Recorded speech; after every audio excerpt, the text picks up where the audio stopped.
Hey everybody, welcome back for another week of lesson. I am so excited because I got to see some of you guys last week that joined into our game night through our virtual club through Zoom. So if you haven't yet, make sure that every Thursday you join us at 7 p.m. I have sent all of you guys a link, so all of you guys have no excuse. You can come in and have a chance to win a prize. You can ask Malachi. I made him some delicious homemade chocolate chip cookies and delivered right to his house, and we still kept social distance.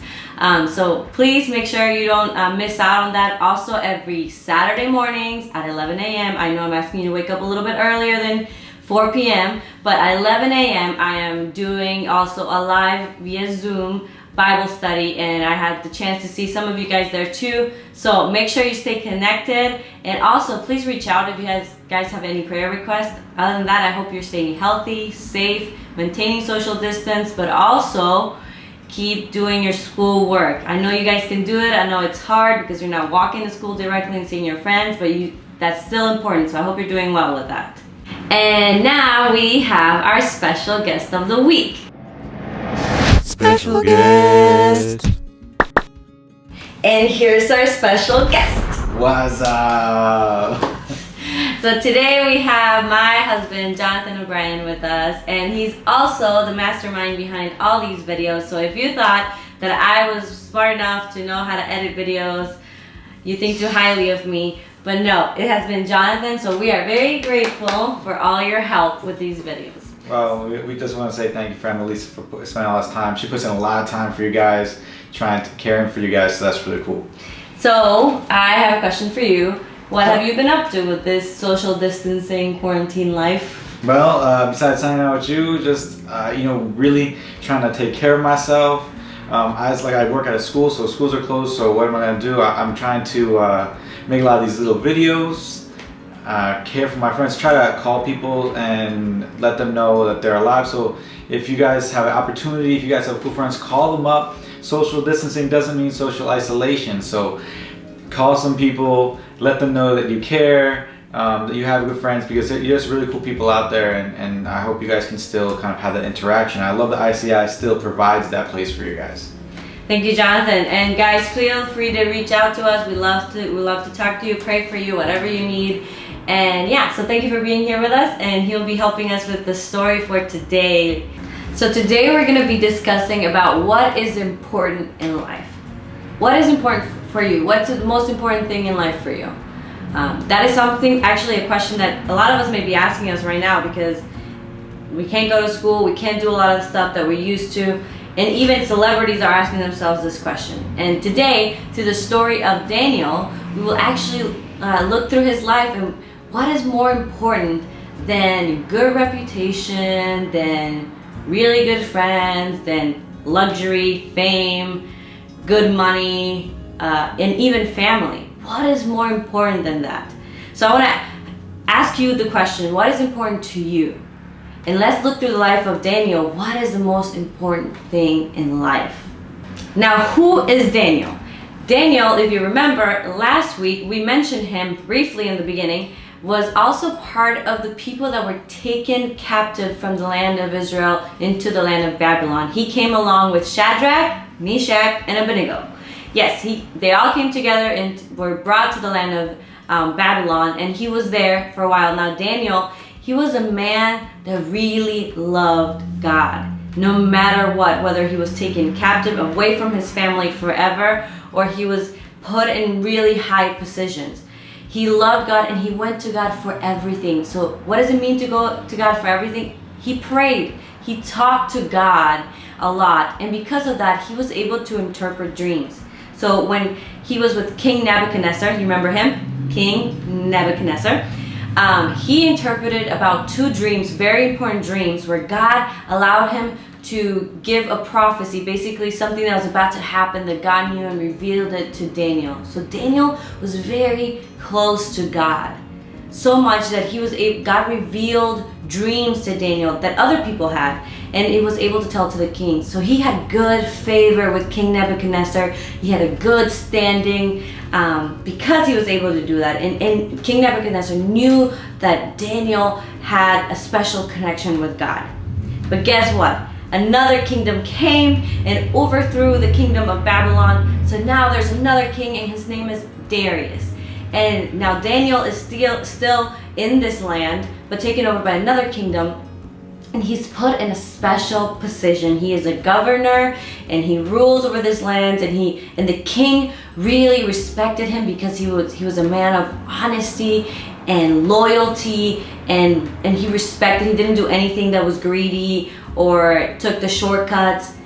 But guess what? Just like we learned in Shadrach, Meshach, and Abednego's story, there were some people that didn't like him. A lot of snitches out there. And so these people, these other governors and other rulers in this land, they wanted to look into something to try to get Daniel in trouble. But guess what? They looked into his life and they couldn't find any fault with him. There was no mistake that he had taken in his job. There was nothing that he has done wrong that they could possibly blame him for. So they decided to think a little bit deeper, and they remembered that something that Daniel doesn't waver on is with his relationship with God. He prayed about 3 times a day. So they decided to convince the king that to pass a law that said basically nobody can pray for 30 days to any god other than the king. And so Daniel found out about this law, but guess what he did?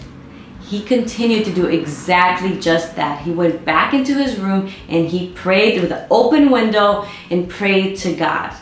And yes, he did get in trouble. These people obviously found out about it and brought him to the king. And now the king was really sorry that he ever passed this law. And he realized, man, like, he can't really change the law, because back then, if the king had set up a law, nobody can remove that law.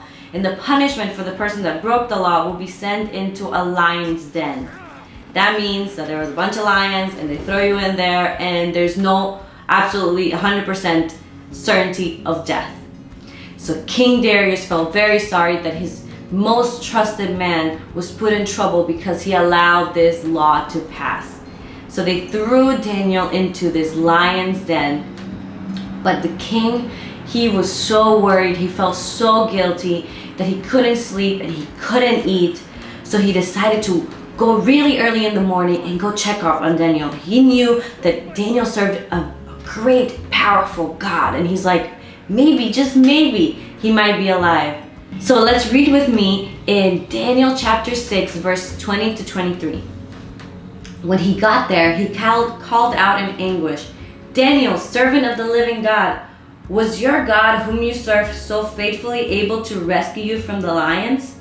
Daniel answered, "Long live the king! My God sent his angels to shut the lions' mouths so that they would not hurt me, for I have been found innocent in his sight, and I have not wronged you, your majesty." The king was overjoyed and ordered that Daniel be lifted from the den. Not a scratch was found on him, for he had trusted in his God. So then Daniel is saved. God shuts the mouths of the lions so that Daniel doesn't get even touched or scratched by these lions. And the king sees this amazing manifestation of the power of God, the God that Daniel prays to and serves. And he immediately realizes he was tricked by these accusers, these people that accused Daniel and hated on Daniel. And so then he decides abruptly to, instead of Daniel being killed in the lion's den, that they be thrown into the lion's den with their families too. Now, I'm not saying that's good or right, but that's what the king decided back then in those days. So the accusers ended up being in the lion's den, and Daniel gets rescued by God, even though people meant to kill him. And so then now the king, because he sees this powerful God that Daniel serves, he declares something. Now read with me in the last verses of Daniel chapter 6, verses 26 to 28. "I decree that everyone throughout my kingdom should tremble with fear before the God of Daniel, for he is the living God, and he will endure forever. His kingdom will never be destroyed, and his rule will never end. He rescues and saves his people. He performs miraculous signs and wonders in the heavens and on earth. He has rescued Daniel from the power of the lions." So let's go into our questions. What can we learn about God? Now, if you remember, we've mentioned that Daniel is a man of prayer, and he asked God for even revealing dreams and interpreting them, and he asked God in the hard times and in the good times, and God heard him. God is a God who hears our prayers and our concerns and our troubles. He is very much involved. We may not see him, we may not feel him, but he is there, and prayer is just talking to God. He hears you. Any thoughts that you have, he knows them. So might as well tell him about it. He wants to hear you, just like he liked to hear Daniel pray. And another one is that God rescues his people. God is in the business of rescuing, just like we saw in Shadrach, Meshach, and Abednego, just like we saw with Elijah, just like we saw with Esther, and him rescuing the people that he chose, the people of Israel. He's also rescuing us. You know, you may not be in Babylon, you may not be in these kingdoms where you get overthrown or in the lion's den, but we need rescuing, right? We need rescuing from this virus, but more importantly, he wants more than just a physical rescuing. He wants to rescue you, your soul, and he has done that, and he provided that way through Jesus Christ. And we're celebrating Easter this weekend. We're celebrating the death, the horrible death that you and I deserve, that Jesus took in our place, and the resurrection. On Sunday, we're going to celebrate the resurrection of Jesus Christ, because that means that he defeated death and sin, that he is conqueror. And if you put your trust in God, just like Daniel put his trust in God, even when he was thrown into the lion's den and he didn't know if he was going to come out alive or not, because it didn't matter. He knew, he trusted God, that even if he died, he was going to be with God. Do you know that? Do you know where you're going to be when you die? Know that God has already provided a rescue through Jesus Christ, and all you have to do is pray. Ask him to really come into your life and just confess that you're a sinner and that you need rescuing, because at the end of the day, we all need rescuing. And God, what can we learn through this story is that God rescues and he hears us. Now, what can we learn about man? We see here a man who is loyal to God. And we saw that in Shadrach, Meshach, and Abednego last week. But here again, we see a man devoted to prayer immediately after they said, don't do it. Daniel didn't care too much about his life. He cared more about being faithful to God first. What are you loyal to? What is the most important thing in your life? Because when hard times come, that will reveal what is the most important thing in your life. And for Daniel, the most important part in everything of his life was being faithful and loyal to God. And now for the last, what does that mean for us? How can this story impact our lives? I actually want to ask my own husband and hear from him, from Jonathan O'Brien, how has this story of Daniel, that several of you might have heard of the story before, but how can that story impact our lives? So now let's ask Jonathan O'Brien, how has the story of Daniel impacted your life? The story of Daniel is really important to me because it helps you put in perspective what is really important. For me, it's like, man, what's really important, maybe being like the best at a certain sport, or being super popular, or getting that friend or that girlfriend or whatever. That was a lot of me in high school, what were you trying to be? But this story helps you put in perspective what's really important. Underneath all that stuff is just us trying to seek something that's actually worth something that's really meaningful. And this story, Daniel has found that. What's meaningful is God saved him and gave him a real purpose. And because of that, he knows who he's living for and he knows why he's doing it. And so for me, that's so important. Now that I've had this relationship with God, it's helped clarify so many more things. So I'm able to walk on a path and know where I'm going in my life. And that's been super cool. And this story has really encouraged me in that. Yeah, and guys, you are invited to have a similar story like Jonathan and like me, like knowing what we live for and who we live for and what is our purpose in life is so important. And just like Daniel, you were invited into this relationship with God. And so I ask you guys, if you haven't yet, pray to the Lord, seek him. And if you want any help, reach out to us. We're here, we're quarantining here in Cicero. So feel free to reach out to us. We would love to tell you more about it. But also, just remember, take this Easter time as a perfect time to remember that God rescues you, He hears you, and you can talk to Him, pray to Him. So put your trust in Jesus and you will experience the rescuing power found in Him. Bye guys. See ya.